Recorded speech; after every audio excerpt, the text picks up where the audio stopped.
Thanks everyone for joining online. We're here at Snap Center. Got a pretty good crowd tonight. So we're going to do two projects. One's 4th Avenue, and we'll start with that one, and the second one will be the Hagan Street development. Both developers are here, so we'll do 10 or 15 minutes of presentation on development, and then we'll take Q&A. So if you're online, just put Q&A in the chat, and we'll get to that after the developer's done presenting. The first development, I think Jay is gonna take over. See if this works. Yeah. Thank you all for pulling this together on such short notice. We're here, really, you're probably curious because we're in between both neighborhoods. But so thank you all very much for coming and at the end at a wait request as well. We are a base rezoning request for the properties that are immediately south of the railroad on 4th Avenue. And so they're on the east side of 4th, immediately to the south. They create a really funny shape, sort of triangular, project boundary. We have already been to planning commission, and we're a lot further along than when we normally come see you, because we originally thought that y'all didn't want base rezonings to be presented, but we want to show you what we've got, what we're thinking.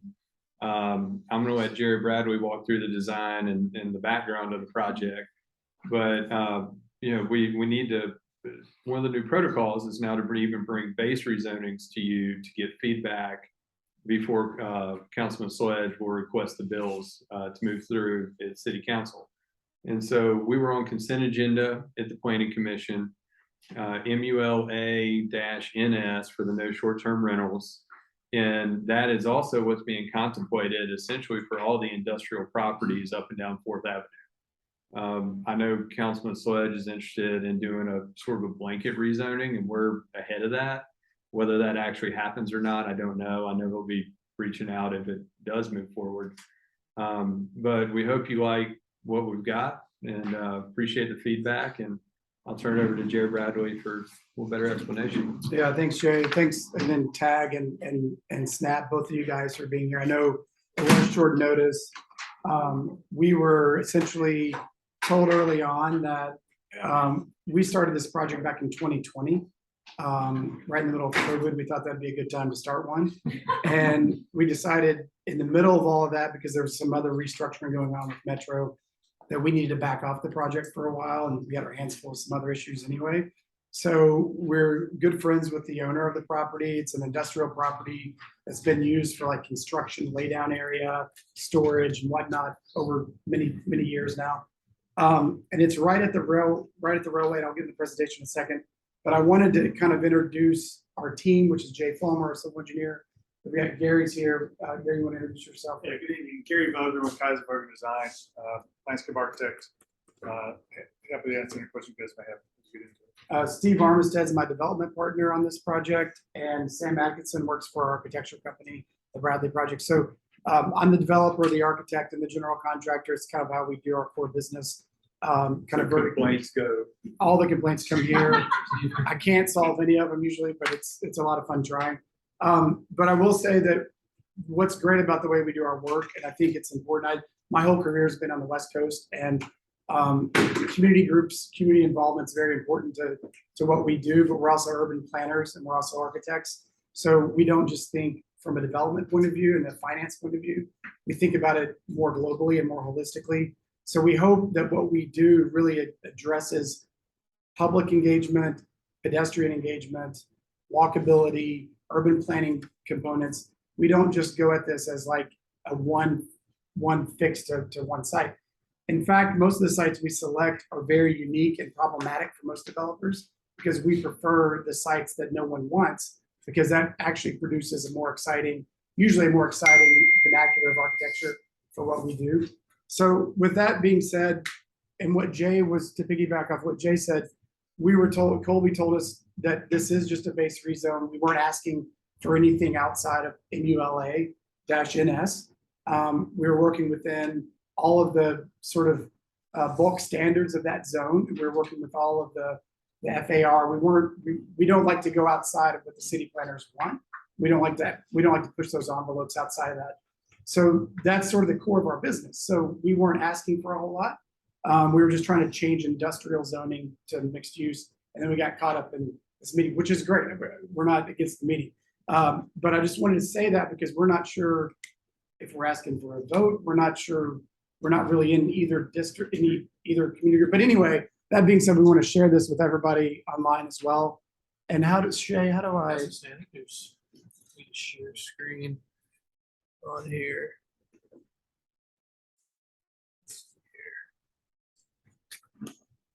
Desktop share.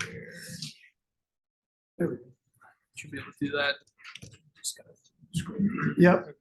So just to give, everyone can see the site. This is sort of a larger, I don't know if you can see online or on the recording, but I'll skip to the next slide, which has got a zoomed in picture of the site, image of the site. And you can see it's sort of right at that intersection where Bento Box is, the railway, really close to the May Hosiery properties. But right there, it's sort of like at that strange intersection. It's the really steep and triangulated parcel that goes up the hill as you're heading out of town on 4th. And what we liked about this site is that it gives us an opportunity where some people see inefficiency. We see opportunity because there's 16 feet of grade, not to mention a very challenging site geometry. And so what we like about that is it allows us to start using the grade to sort of carve a building and set the building into the site. So it's very unique and specific and contextual to the neighborhood and to this particular area. And so what we've done is we've really started taking a step back. When I started working in Wedgwood, Houston about 10 years ago, we did like Dozen Bakery and some stuff with Scott Chambers back in the day. It's a totally different neighborhood. And so we've been, here for 10 years. And to see the things that I see on the screen right now, like the soccer stadium, of course, we've had Bento Box for a while, but all the different things around the neighborhood that have happened, it's quite a bit different over the past 10 years. And so, we understand that. We've been working in the neighborhood for quite a while. So we start looking at sort of the form and the aesthetic of what we think would fit well, sort of architecturally, but also programmatically and spatially to this particular site. And, we're looking at things around the neighborhood that have, obviously these pitched forms that come from the old industrial style. Everyone in this room is familiar with this language because you see a lot of it in the neighborhood now. So we want to study that. We want to look at it. But again, we're still early on. So what you're seeing in this presentation, everyone needs to sort of understand we're just starting. And we were just trying to base rezone and then get into the design work, right? But we wanted to put enough, forward for everyone to kind of see what we're thinking, to see if, make sure we're on the right path. The form of the building, one thing that we really understood from the beginning is that the neighborhood, as it's changing, it's even changing at a different way and a different rate, particularly going on 4th Avenue to the stadium, to the soccer stadium, and all the things that are happening around that. So if you look at the pink slide on the form, you'll see that that's basically the massing that we're allowed to have on the site. And some people would just run with that and say, that's the building, right? I see that all over town when people take the massing and say, that's the building. We want to start carving away at this and create spaces and places for people to hang out and to enjoy the building. We want to bring our whole point was to bring the urban edge and the sidewalk. Obviously, we're going to be widening the sidewalk, but also we wanted that to extend into the building. So as you see, we go through a series from that massing, we go through a series of really looking at pragmatically what makes sense for the building. How do we start going through a series of subtractions from that form instead of trying to push the envelope and shove as much as we can in there? We want to make sure it's a very usable retail space. It's very active on the street level, and then it brings people into the site, not just on the sidewalk.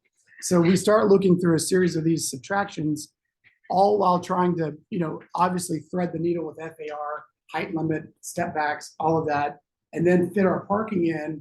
Again, I mentioned 16 feet of grade difference between the site on this odd shaped site.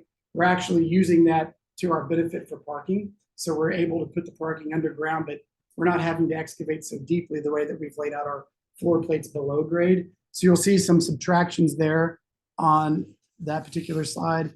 Then we start looking at pedestrian access and the light pink carvings, and you see that we start really carving out those blocks for public and pedestrian spaces to occur. And basically trying to pay attention to the trajectories of people moving, everything from game day to other things that are happening in the neighborhood. So really trying to make that a much more enjoyable place to walk and be, because walking up 4th Avenue right now isn't the most pleasant of experiences. And so we want to contribute to making that better, of course. And then you can see the amenity spaces down below. I think one thing I want to point out is that we've kept our amenity spaces really below 5,000 square feet. Those are things like pool, little cafe area for the people who are going to be living here, leasing office, fitness rooms and things like that, 5,000 square feet. But we've actually created about 21,000 square feet of public space through the series of subtractions and carving. So we're actually giving more spaces to general public to interact with this building than we are the private residents in the building. So that's kind of what we want to show in this slide, and how those further subtractions on that ground level, working with the grade and stepping the building into the site, actually creates a lot of interesting and dynamic negative spaces in the building. And then along the railway, it's important to notice that, we're on CSX Railway, also not one of the best places in the city to be. But we've actually created this darker form that sort of hides itself in the trees along the train line there, and kind of sits out there and holds these lighter glass, more open spaces on the street front. So it doesn't feel like one big giant apartment building or what we see all over town that most of us don't respond well to. It feels more like a piece of architecture that's been placed in the city, and a piece of architecture that belongs there. You can't pick it up and put it somewhere else on the other side. So it's very specific to this site. It's really, really important to how we design in our office. And again, the perspective views, guys, you know how software works. You guys aren't impressed with fancy renderings anymore, nor are we. But we wanted to make sure we pulled together sort of an overall vision of how this project nestles into the site, how we've put some of the public amenity areas right off of the street, and the private amenity areas sort of tucked back where you see the building sort of ends in the swimming pool. And the idea behind that obviously was it's a very difficult part of the site to develop as it gets narrow. And we thought we'd bring the party out to the front of the building, kind of like a boat. I don't want to get too literal with that, but anyway, we thought that was a really great use of that really odd triangulated nose of the building, and gave us an interesting way to kind of end the architecture as it addresses oncoming traffic, so to speak. With that, I will, I guess, turn it over for questions, Shay, Yeah. or? Could you add a couple things? So how many units, maybe the makeup of units, and this might be more details. Yeah, I within mean, the thing, and then also parking. yep. So parking, we have, Sam is the master of all information here. 122. So we have 122 parking spaces for 102 units. Okay. And what we're seeing mostly right now in our other rental communities is we're parking we end up with about 75% parked. That's like over on 8th Avenue where we've done a lot of projects on 8th Avenue. So we end up building these giant parking places that stay empty. But we're trying to maximize the parking for retail as well. So there'll be retail parking on site. So any overages that we have in parking obviously are all dedicated to retail. Gotcha. Again, these are very good questions, very specific. That's our intent. That's conceptually where we're at. We wouldn't even be able to probably finance a project like this without having those kind of metrics. So we're not one of those guys who are coming in with no parking or trying to it has to work. So is that the lowest amount of parking that you can get financing for this project? I don't know, but we just from our studies of the market, we would never try to come to market and lease an apartment building without that. Those are like our minimal standards. So really about 8 weeks ago, when they were put back in touch with the property owner that dealing with a couple years ago, what we realized is had to get it rezoned to get the financing. And so the next week we cleared it with Councilman Sledge, submit the base rezoning, and started through the process, knowing it's just that, it's just the base. And that's when they picked back up their old design and started working on it more. And so there's only been so much progress in those 6 weeks to know what kind of yield it has, or what, some of the more conceptual parameters to it. And then we were told that, oh wait, everything's sort of dead in the water as far as progression until you have a neighborhood meeting. And all that happened a week ago, and I don't know how all this came together. I think we're very fortunate there's other projects, but that's why we don't have a lockdown design more than really what he's saying. I But mean, that question is, Sledge just went out and said that 0.86 per unit was overparked, and that got a project pulled. So if there is design changes that you could do, it's on a high frequency bus line, it's walkable, all the things we just talked about. So I was gonna ask you, Go a lot is this- lower. we've had developments on certain corridors or lanes where like zero parking required. It's kind of the developers. Yeah, I mean, I assume Fourth Avenue's kind of. we're pretty progressive from an urban planning standpoint, so I'd always support zero parking, but it's just not a reality in Tennessee right now. And like in San Diego, it's definitely getting more common. It just doesn't happen as much. But in the South, particularly Sunbelt regions, we're all very much in love with our cars still.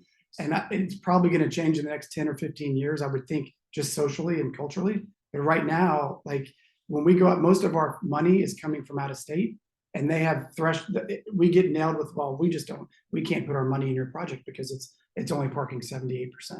And it's like, oh my gosh, like, It seems really conservative. compared to Yeah. what everybody else is doing. yeah. So, It is, but I mean, we'll keep pushing. And in fact, I would say some of these units are 3-bedroom, we're looking at 3-bedroom, 2-bedroom, 1-bedroom studios. So if we really drill down the math, we're probably not that conservative.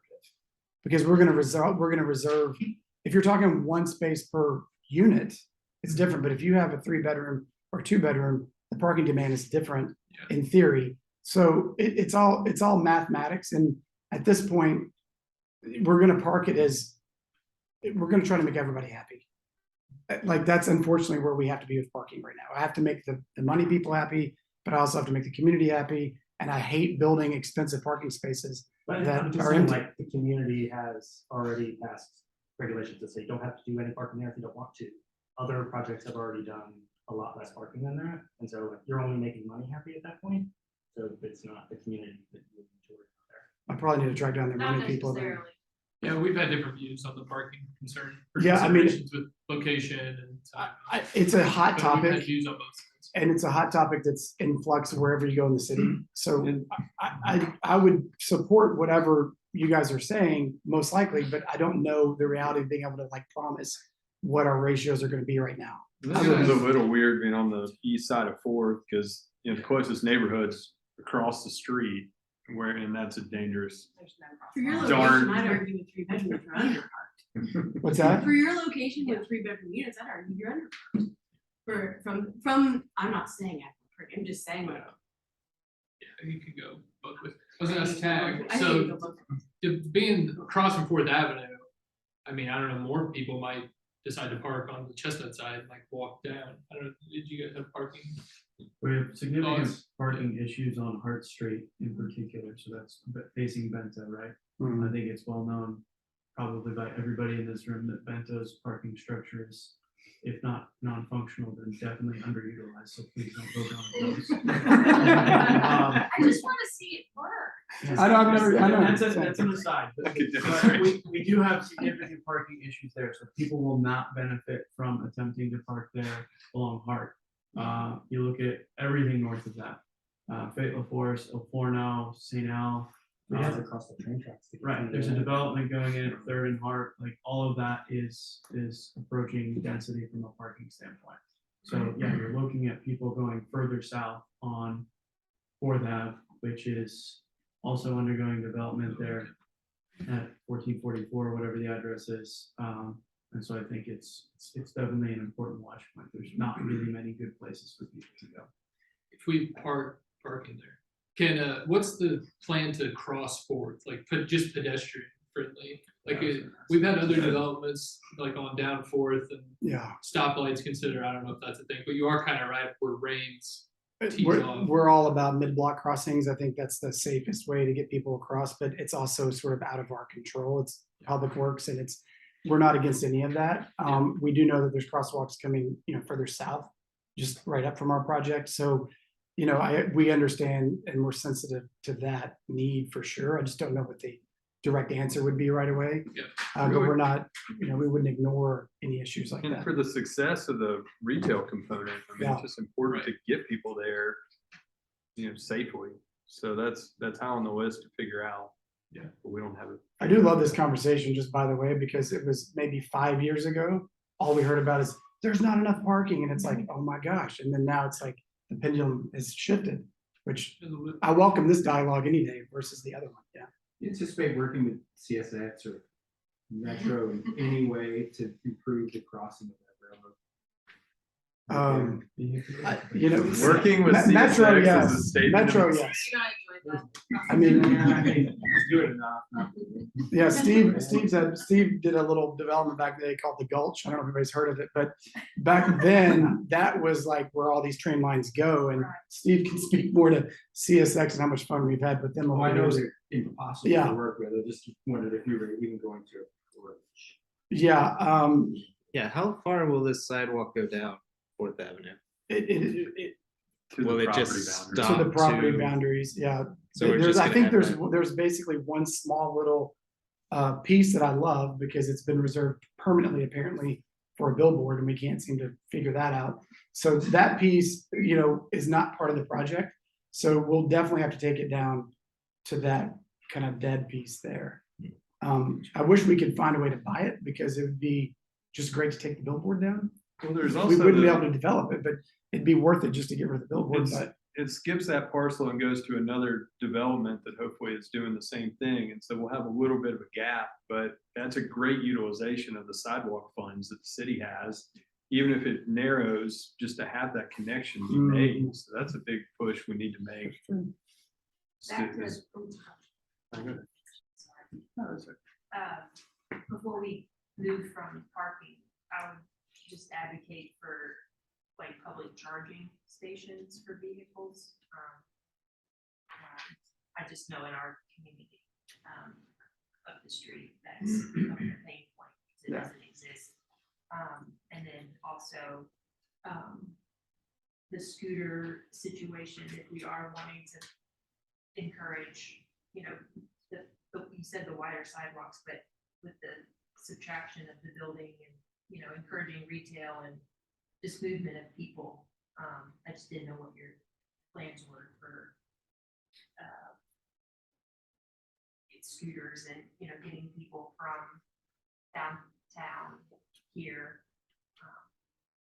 Seems to be scooters are starting to come. this way. Yeah, as a driver, I hate the scooters, but I get them as pedestrians. So I think that's a good point. We haven't really thought about that yet. I mean, we think about pedestrians as a whole. We haven't really, but that's a good point for us to mark down, like how can we be more bike friendly, scooter friendly? Yeah. There's different modes of sort of pedestrians. Put a right? piece of concrete next to the sidewalk and label it as a scooter drop zone. Yeah, just to get yeah. involved. Right. We're also Which getting means the, they'll see that the and then just dockless e-bikes. a Yeah. trial. So if you Yeah. can even just extra bike racks to have place to put them, people park scooters there too. The good news about what we're doing with these subtractions, instead of trying to shove as much development to the street as we can, is we actually have a lot of sort of flex programmatic space that we don't have nailed down yet, but we are definitely gonna keep that as part of the main sort of conceptual driver of the project, is how to engage the people that are in the neighborhood, because otherwise it's just a dead apartment building. It doesn't make any sense. I think what's most important to me is, so Bento is the northernmost structure, if we look at this area, right, along Fourth Avenue. And you guys are the next most southern, and then Samara Road is, I think, immediately adjacent to you, if not something in between. There's that one little the parcel. Crawford. Okay. And then we've got the sort of tracks gravel parking lot, which is being used right now for laydown, I think, and then the parcels immediately south of that are currently being excavated. There's some renderings published there. When I think back to something that Shay was referencing before, Samara Road was like, yes, it's not up to us what Metro wants to do with respect to traffic. We also recognize that we would benefit from a light or something like that. The traffic studies don't support that. What I'm getting at is all of this is approximately going to be developed all at once.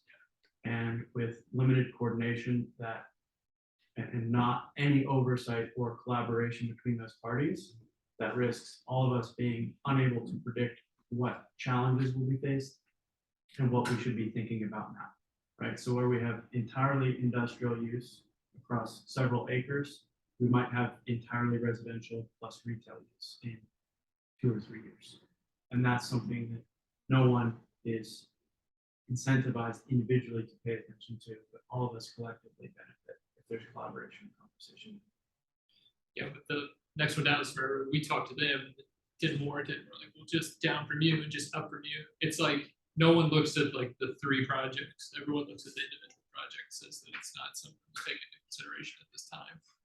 When like Brian saying, like, we're gonna get there one way or another. Like there needs to be a collective kind of approach to it.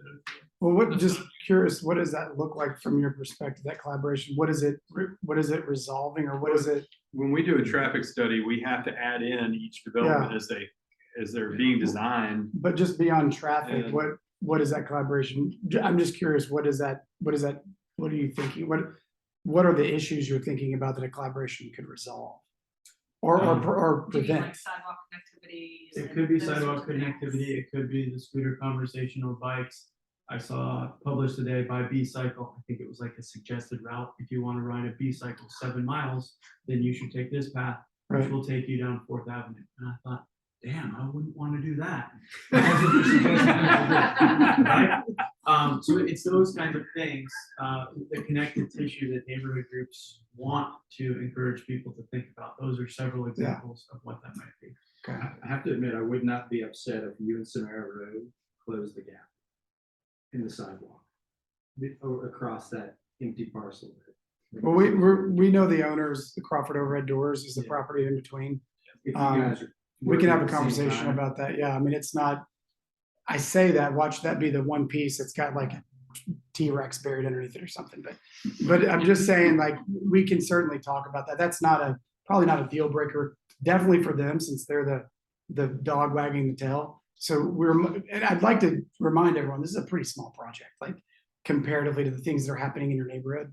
And we particularly seek out human scale buildings. We don't go out and try to get the biggest and we don't go out and do that stuff. It's not, sometimes we don't feel like it's appropriate. So I guess my question, I think maybe what you're getting at is it's an NDOT issue. It's not a project by project issue. And whatever NDOT is telling you the right of way needs to be is what you're going to do. that's right. And so the issue for us now is, now that there's a new leader of NDOT and we're trying to do all this stuff, we need to say, this is, 73-foot right of way. And there is a 7-foot planting zone, which might be fine, but maybe it's better used as a bike lane. It's like Yeah. that, it's more of it's not a you solution, it's a Right. you helping the neighborhood solution and us going to these people saying, if 4th Avenue is being rezoned for multi-use instead of industrial, let's not put back what's there now because it sucks. Mhm. I- It's true. Well, it's like. And it no, wasn't you're not designed for gonna fix people. it project Yeah. by project. That's right. Yeah. I think collectively, that's the planning department's goal, is to Yeah. say, I mean, here's the I'm saying right of ways and yes. here, and so there will be continuity, but is that the continuity But is it the that right you guys people? want? That's right. And I don't know. the You answer to can't that. solve that for us. I think it's more of like a Isn't neighborhood Well, thing where. it a But we state can- road as well? We It can is. collaborate with it, So that as makes long as sense. the property line's not getting further in our That's what site, I'm we can saying, keep it's like- designing and work. Yeah. If you're- Whether, if- no if matter you're what we bound build to in the- that zone, that's. If you're bound to the Inconsequential. 74-foot right of way, whichever portion of that is your side, I'm not, I don't know if it's split down the middle. But if you're saying, I don't care what happens in that 74 feet, and we say we'd rather have a bike lane than a bike lane instead of a 7-foot planting zone, I feel like we should be able to work with. Yeah, as long Metro as on you that. leave the curb line The where it curb is line to where it isolate is, cars yeah. from the power lines and the power poles, then yeah, you could put you could cut the grass strip and the sidewalk up any way you want. I'm more concerned from a safety standpoint too. Does your garage entrance even up with rains? Because we ran into this on some of the other projects too. Like, I'm just wondering, like, As close as it possibly can. It's It's the it's not a dead southernmost, on right? alignment. You show people going in from rains. it's the southernmost That's part of the green is the development. car. There's the Yeah, two. this whole piece was a subtraction for the Because car. everyone here knows 4th is a one way. I'm just if you're beyond it, I'm worried about people trying to just like shoot Go across again. Fourth to get on Reigns, to not have to go south to turn. Yeah, it's Like, actually, it could be, from an intersection standpoint, it makes the most sense from a traffic study. From what we've looked with our traffic engineering, to get that, and Metro would probably push us to get that entry. First of all, I only have one entry, yeah, right? So there's that. And the best place to put it is up as high as we can on the site, away from like the railway and all those other Yeah. crossings. So that's what we did. It actually makes a lot of sense too, just in terms of allowing more of the site to be not interrupted with cars shooting through it, like say a third down or halfway down. Yeah, I think you did it the best way you could, to be honest. That's just one of the things though, where like, as we look at Fourth Avenue now, is there gonna be more cars shooting across or trying to turn across? Makes Fourth Avenue more dangerous, even if you have people walking and there's cars gunning it to get out of the way, like it's more dangerous for vehicles and pedestrians. Maybe you throw crosswalks in there, or like, push a button, lights flash for people. And I know this is outside of you, but it's just more of the comprehensive, like Fourth Avenue. Well, thinking that- what I'd like to do, and this is, again, we'd like to do our best to purchase the Crawford Door property, because then we can use that entry and do another smaller scale project that kind of breaks down the massing of the street, so it's not just one giant development. And then we basically could potentially use that driveway for we could actually maybe share parking that way. And going back to some of the issues that you were bringing up about the efficiency of parking, that's just one idea we've been kicking around, but we've got to get moving with at least this part. And then, any developer will tell you, it's always like, what if we can get this one next? It's like, it's not even, we're trying to make a great space for people to happen between the railway to the stadium. Like, we're trying to create that place for people. And that's really our goal, Did you want to check if there's questions on chat? Put your time on that. Actually, I heard that we used the wrong link on chat. I was gonna say that. Yeah, so we're recording it, we'll Another post it. question before we move on. AJ Capital working somehow, I guess, on a quiet zone for this area here for CSX. Is that like a group thing we can all do, or? We're happy to sign on to the group, but Yeah, I mean, It's I feel usually- like when I was on staff, we're like 10 years ago, we tried to get a no blows. I didn't know if it was a new move. Never changed. I don't have specific information that AJ Capital is working on it. I saw it on the map. That's what yeah. It's something that Councilman Sledge applied for approximately 2020, and if anybody has better or different information, please speak up. But that's. At the meeting last week, Pablo said that they approved an optional foreign zone. They being That's the best they could do, the railroad rate. the railroad, yeah, so the conductors will have an option of. So you can do a personality assessment. Well, it's usually political, or whoever buys the biggest property is in charge of it. We didn't, so we're happy to help any way we can. Yeah, I just didn't know if it was a thing, but. Well, didn't he also mention doing something with Hart and making it, rerouting it or doing something that street is no longer blocked either by the track. I think to get a quiet zone, we'd have to redo the entire crossing to make it safer. I believe that's right. You need more protective infrastructure. Yeah. More. Yes. Some. More than gates. Would you guys, before we close, would you benefit, you alluded to not understanding kind of what Colby would be looking for from us. Jay, I don't know. I mean, I'm severely confused because we've done base rezones all over the city, so, but, yeah, I don't know. I think a lot of it might depend on just reaction.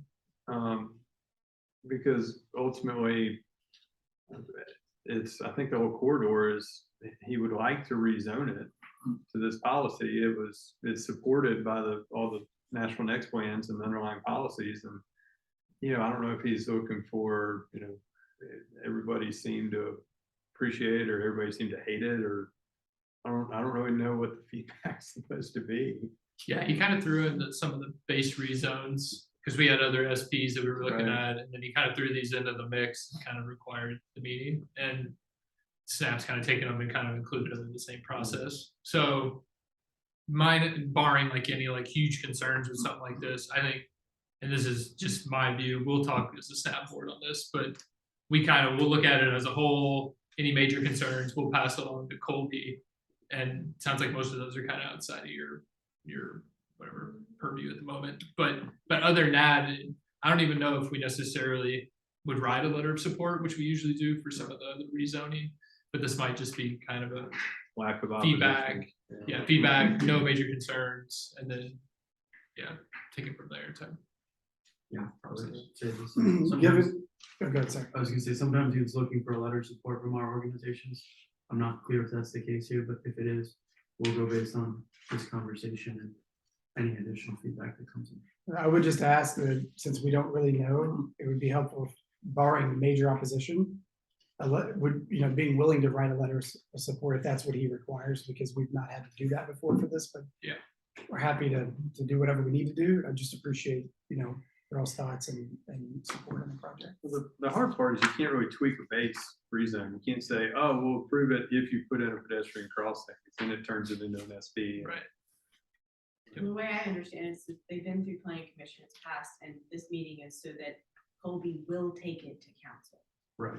That's right. So, Yeah, I think something else happened, which I'm not even gonna Yeah. pretend to know what happened, but I've heard rumors, and all I know is that it apparently it's a thing now, and we got caught in the middle of it, which is fine. Again, we're not opposed to community meetings ever, but it is a little bit odd, so I'm not quite sure what we're asking for, other than, do you hate us or do you love us, kind of thing, I guess. I don't know. My answer is talk to the neighbors. well, I'm the neighbor. Not this is these way neighbors, better the than what's neighboring. there now. Right. I think the two things we can't put them now is a pig farm and a strip club. I think we looked at that, and I don't think we want that. Draw the line. Yeah, right. It's hard to predict revenue. Please don't put Jay in has a standards. pedal tavern pickup thing. Right, Don't right, need more of this. right. Got it. Well, thank you guys very much. Appreciate it. Yeah. There's any- No. Yeah, so we did that one first in case anyone from the tag or Chestnut Hillside, if they need to take off, they're able to.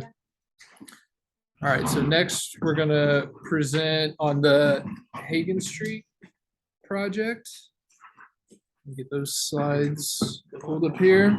And now I'll pass the computer.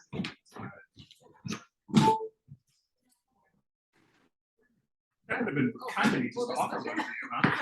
Pass over to David. This one. And it's being shared right now. Yes, so- it is. Yeah. It's not personal use. No, No, that's next. Oh. There's I think it's probably. I love texting and telling them I'm going to Ernest.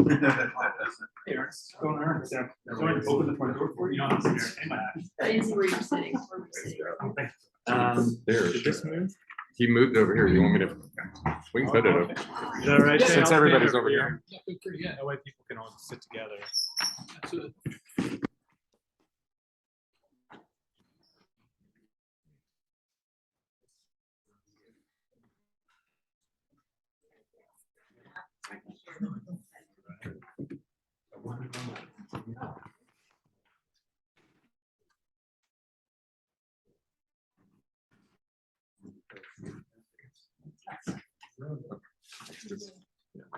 Did you get one?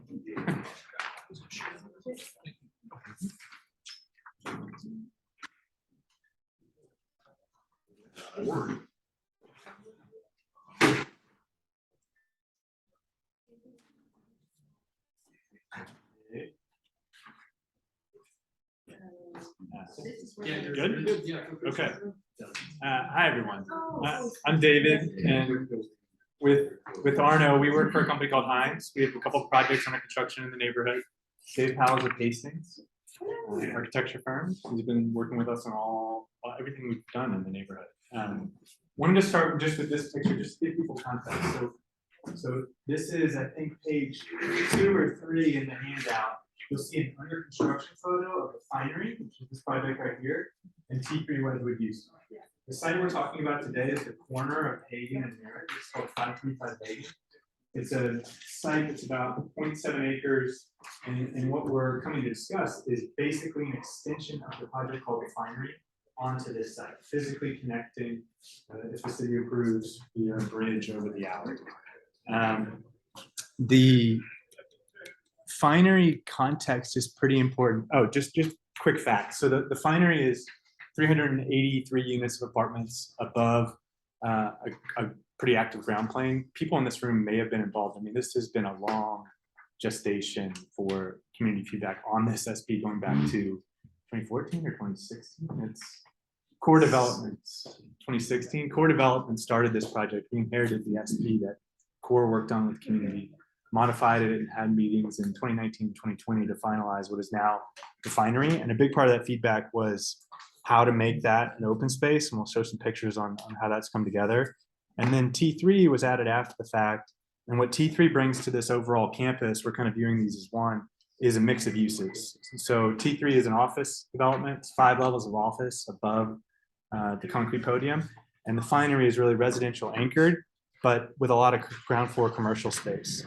And the whole point of this ground floor commercial space, if you look at page 3, is to create this open, accessible plaza. So we have almost 0.8 acres of space that is unrestricted. So this is private property, but functionally this is an area anyone can walk through.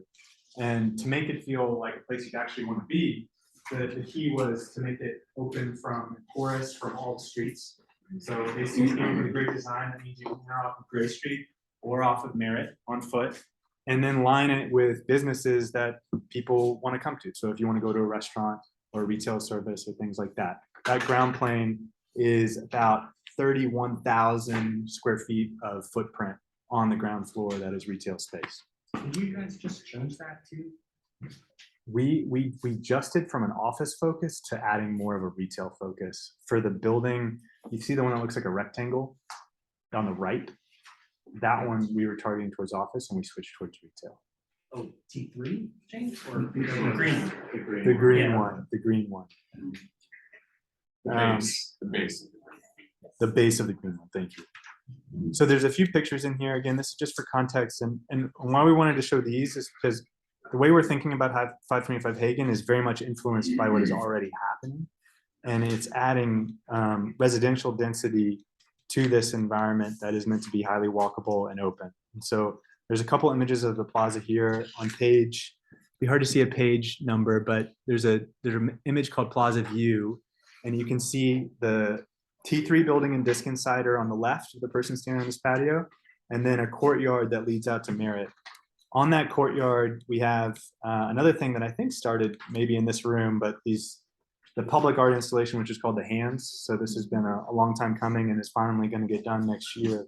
But the whole aesthetic and direction for this ground plane was influenced by this room and is now being done. And so as we go out to Merritt, this is our really the residential front door. And then on the final page, you see if we kind of zoom out and go into an aerial, how 525 Hagan extends kind of the character of the massing of the finery and just carries it around the corner. I think we also have a separate handout that has the actual SP application. The key kind of facts I just want to highlight there are the density, so it'll be about 80 to 90 residential units. The current parking concept plan is just a touch over 100 spaces. It'll probably come in a little under that when we finish dialing in all the back of house spaces required. But this project, so from a parking perspective, the idea is that anyone who needs to park will not park on the street. They'll park in the project. But we have a big garage next door that's a mixed use garage that helped us build less parking than we need to for the office building, because we're assuming there's peaks and flows of people coming in and out. What else? And then 525 Hagan, again, carrying that massing over is five levels of residential above the ground floor level. So for parking, were you saying that the finery parking, some of it was taken into consideration for T3? So like it really is like a campus collaboration. Exactly. It's just a mixed use deck. So Gotcha. this office building usually would have built 500 to 600 spaces, and this residential building probably would have built 500. And so instead of 1,100 spaces, what we have is 840. And where is that? Along this alley right here is the 640 space garage. It's totally wrapped by the project, so you can only see the alley. And then the 200 spaces is tucked under the building right here.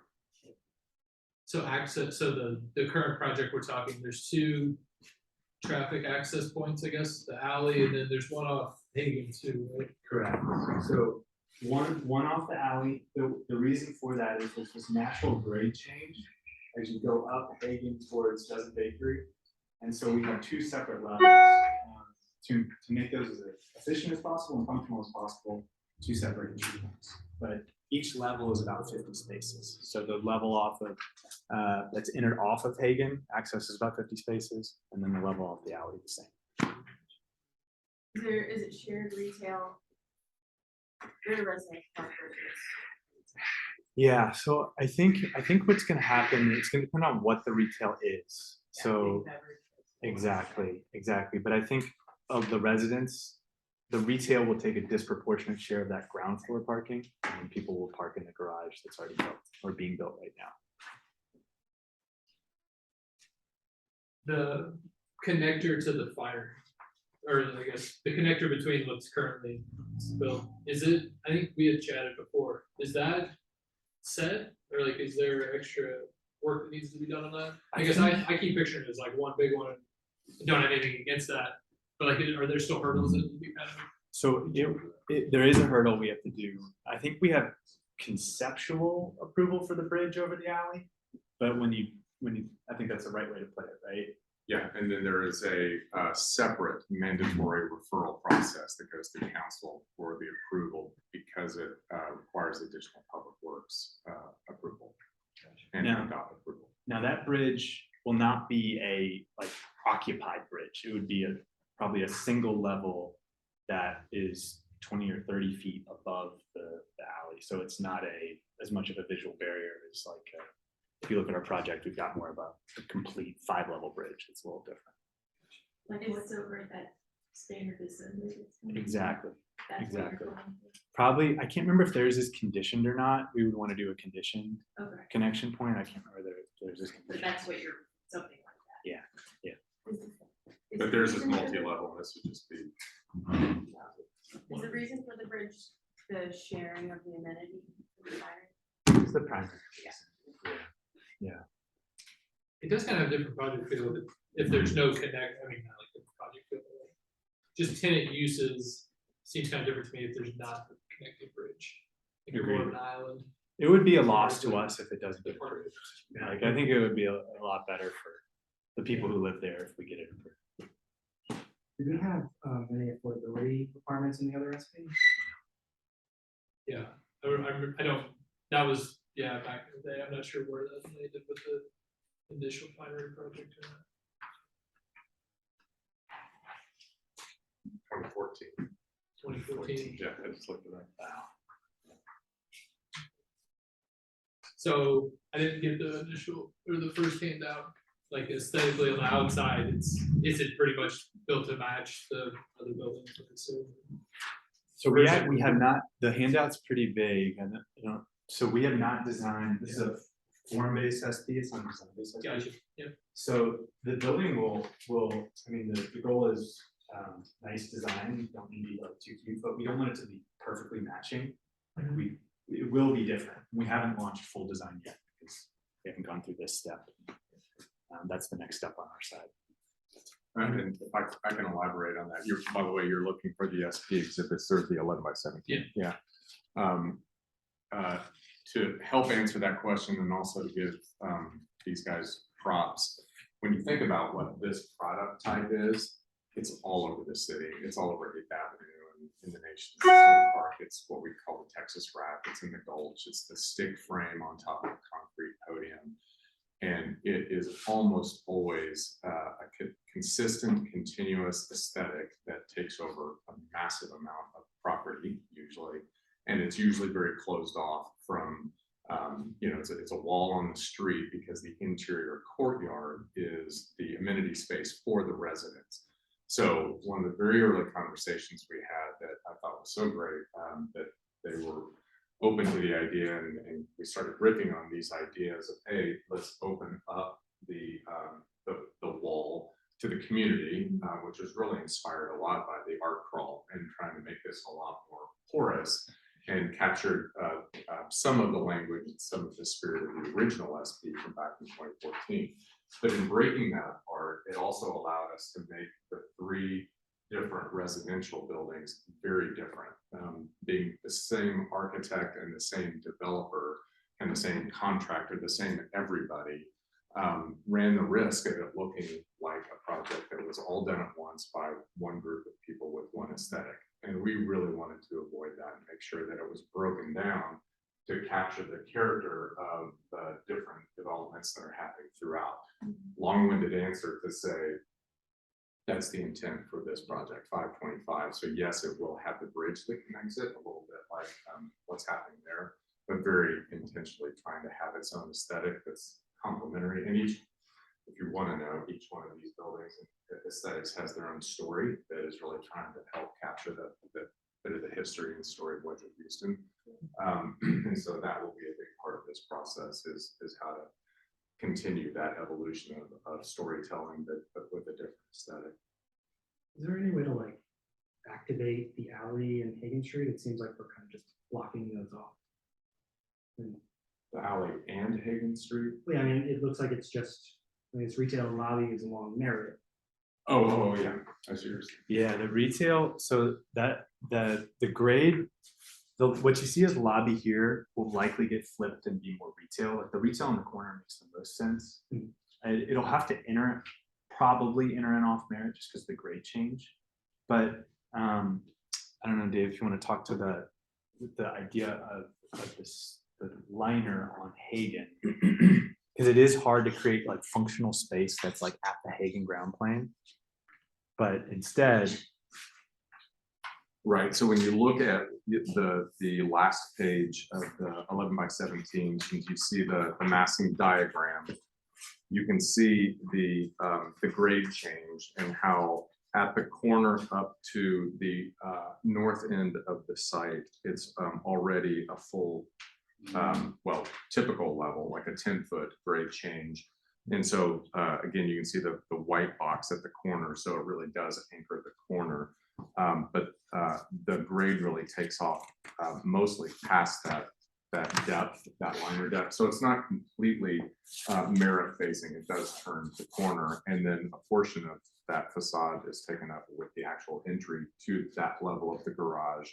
But the note that you see here was very important to us in the planning and conversations with Colby about if it's not lined or active, that entire length of that facade, that has to be of an aesthetic that matches the building. It doesn't look like a garage, basically.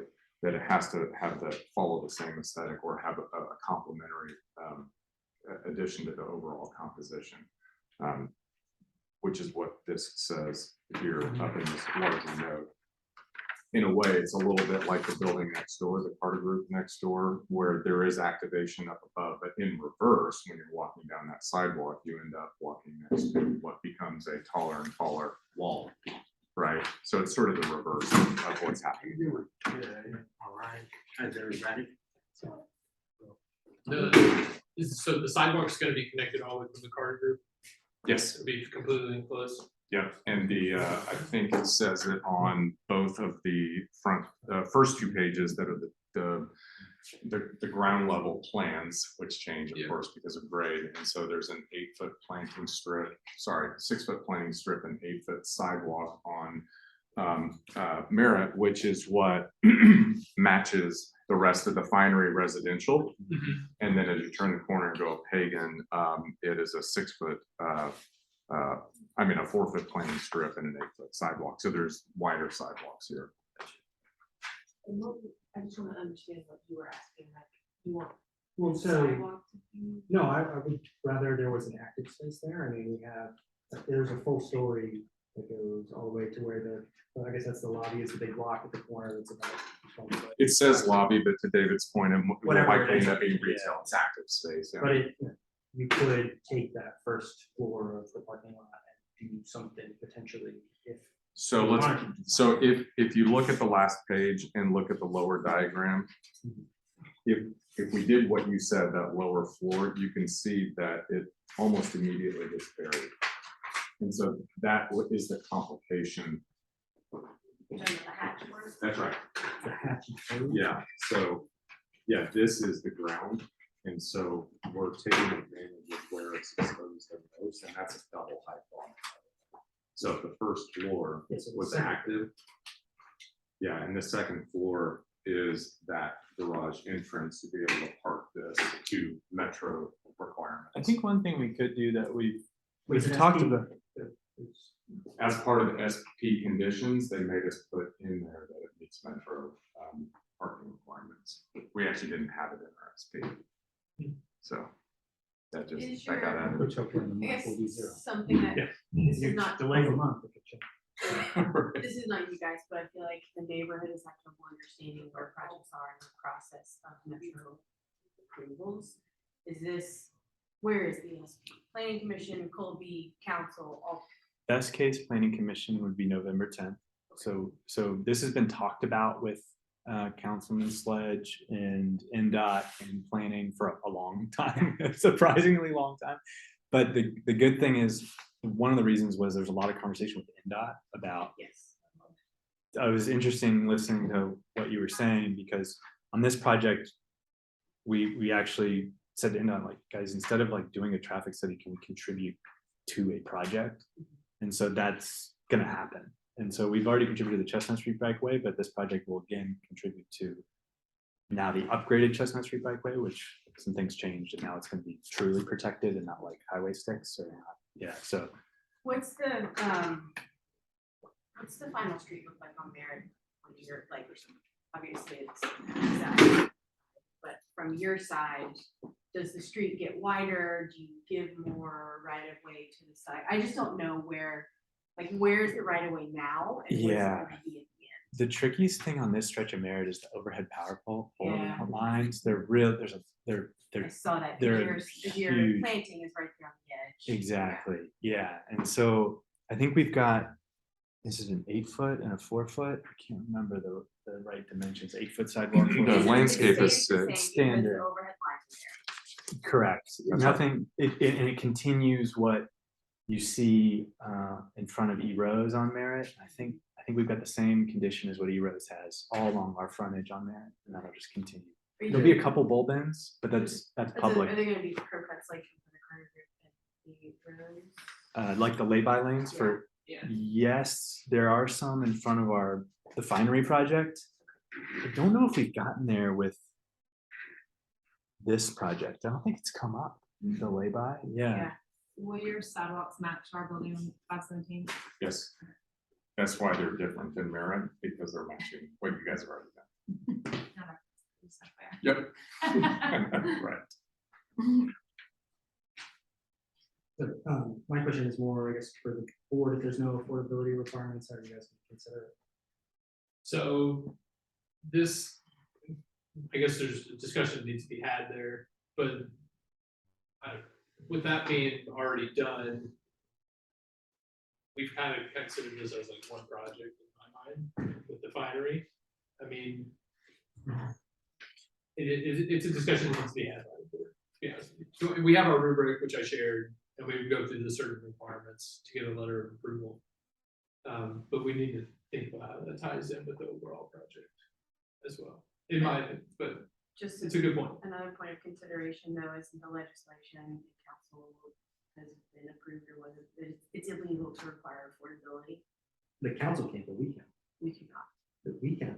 This community board, our letter can be contingent on that. We But can do, it's illegal stand up to, yeah. we don't do the rezoning, that's the thing. Colby can't do it. We can. That's our, we just have a rubric to score. So they could get a 4, not a 5, but So it's, illegal. there's kind of two ways to look at it. Yeah, you're right. Colby can't do it. Colby can't write it in legislation to be part of this, but SNAP can make our letter contingent, I guess, on meeting certain conditions. Whether, like you're saying, if we ever went to like court. So on the voluntary. I don't know how. You could, but I think it's just weird to write a letter that doesn't meet the law. I mean, you guys can put, Yeah. they can put an SP through no matter what. They don't need a letter from us to put an SP through. But that's like almost I think that's a slippery slope. I mean, what's to say that we, as a neighborhood association, we don't want green-eyed people in the neighborhood? I mean, I mean, I think that's kind of weird. If it's a law, or at least on the books, is something that is viewed as not something that we're going to enforce. I don't know why the neighborhood would do that. I would disagree with the But ask. the you know, in the letter sense of itself is the intent. enforceable. Like, that's the whole thing.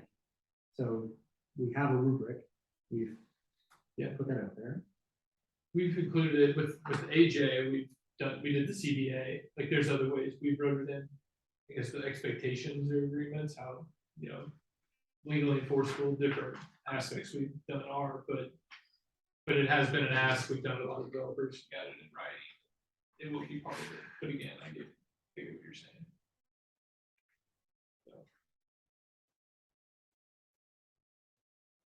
So, leave it at that. But it is a topic the board needs to discuss with this one.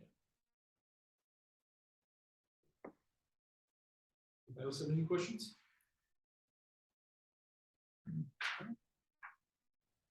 I've got a generic question just on the overall project. Is it unscheduled for what you initially thought, or is it going faster? COVID, we thought we'd be done by now. COVID put a little wrinkle in the plans, and now we're on schedule to deliver what you see rendered there next summer. So that's roughly where we thought we'd be when we started construction last July. In 2023? 2023. So you get this SP, I'm assuming your intent is just roll right into it.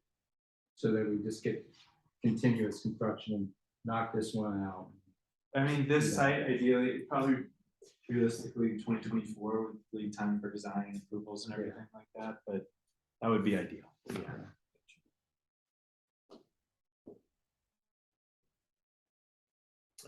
No other questions? Yes. Makes sense to me. That's great. Thank you, everybody. Thank you. Awesome. Thank you for your time. We'll go ahead and stop the recording, then we should be all set to go.